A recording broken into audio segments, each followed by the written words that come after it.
Viewers মেসেঞ্জারে নতুন update features এসেছে যেটি দেখলে আপনারা অবাক হয়ে যাবেন। আর হচ্ছে মেসেঞ্জারে নতুন যে আপডেট ফিচার্সগুলো এসেছে এই ফিচার্সগুলোর কাজ কি এবং কিভাবে আপনারা মূলত এই ফিচার্সগুলো ব্যবহার করবেন আজকের এই ভিডিওতে প্রথম থেকে শেষ পর্যন্ত আপনাদেরকে আমি বলে দিব এবং দেখিয়ে দেবো। তো বেশি কথা না বলে চলুন দেখিয়ে দিই। সো ভিউয়ার্স মেসেঞ্জারে যে নতুন আপডেট ফিচার্সগুলো এসেছে সেটি হচ্ছে আপনারা দেখতে পাচ্ছেন এখন আমি মেসেঞ্জার অ্যাপের ভিতরে আছি। তো আসার পরে আপনারা দেখেন এখন বর্তমানে আমি কি চ্যাট লিস্টে আছি। দেখতে পাচ্ছেন এখানে চ্যাটস, এই চ্যাটসের মধ্যে ক্লিক করে আমি বর্তমানে চ্যাট লিস্টে আছি। আর হচ্ছে আপনারা দেখতে পাচ্ছেন এখানে পোস্ট এ নোট, এখান থেকে কিন্তু আমরা নোট পোস্ট করতে পারি।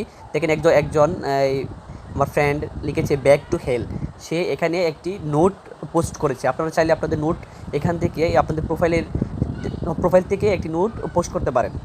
আর হচ্ছে আপনারা দেখতে পাচ্ছেন এই স্টোরিজ যে এই অপশনটি ছিল এটি কিন্তু উপরে ছিল কিন্তু এখন নিচে আইসা পড়ছে। তো আমি যখন স্টোরিতে ক্লিক করলাম তাহলে স্টোরির যে লিস্টগুলো এখানে আমি দেখতে পাবো এবং কার আইডিতে কোন স্টোরি আপলোড করেছে এখান থেকে কিন্তু আমি এখান থেকে খুব সহজেই দেখে নিতে পারবো।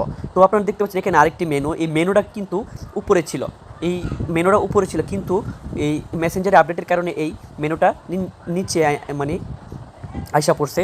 তো আমরা যখন মেনুতে ক্লিক করব তো মেনুতে ক্লিক করলে আমরা আগের যেই সেটিংগুলো এখান থেকে দেখতে পারবো, আমাদের profile setting, market place, message request, archive, friend request, create community এবং আমাদের যে গ্রুপে আমরা যে গ্রুপে জয়েন হয়ে আছে এই গ্রুপ এখানে নিচে দিয়ে ফেসবুক গ্রুপ এখান থেকে আমরা দেখতে পারবো। তো সবচেয়ে বেশি যে ইন্টারেস্টিং যে বিষয়টি এবং যে নতুন ফিচার্সটি সেটি হচ্ছে আপনারা দেখতে পাচ্ছেন এখানে প্যান আইকন একটি অপশন আছে, আপনাদেরকে আমি দেখিয়ে দিই। এই সবার উপর একটি প্যান আইকন আছে, দেখতে পাচ্ছেন এই প্যান আইকনটা কিন্তু এখান থেকে আমরা এই প্যান আইকনটি নিচে থাকতো কিন্তু এই আপডেট ফিচার্সের কারণে এই প্যান আইকনটি উপরে আইসা পড়ছে। এই প্যান আইকনে ক্লিক করে আপনারা কিন্তু এখান থেকে খুব সহজেই গ্রুপ চ্যাট, একটি গ্রুপ ক্রিয়েট করে নিতে পারবেন এবং একটি কমিউনিটি ক্রিয়েট করে নিতে পারবেন। তো এটাই মূলত আপনাদেরকে দেখালাম যে ফেসবুকের আন্ডারে যে মেসেঞ্জার অ্যাপ আছে এই মেসেঞ্জারে যে নতুন আপডেট এসেছে এবং যে আপডেট ফিচার্সগুলো নিয়ে এসেছে সেটি বিষয়ে আপনাদের মাঝে একটু আলোচনা করলাম। তো আজকের ভিডিওটি দেখে যদি আপনাদের একটু হেল্পফুল হয়ে থাকে তাহলে অবশ্যই চ্যানেলে নতুন হয়ে থাকলে চ্যানেলটি সাবস্ক্রাইব করবেন আর পাশে থাকা বেল আইকনটি প্রেস করে রাখবেন। তো সবাইকে ধন্যবাদ।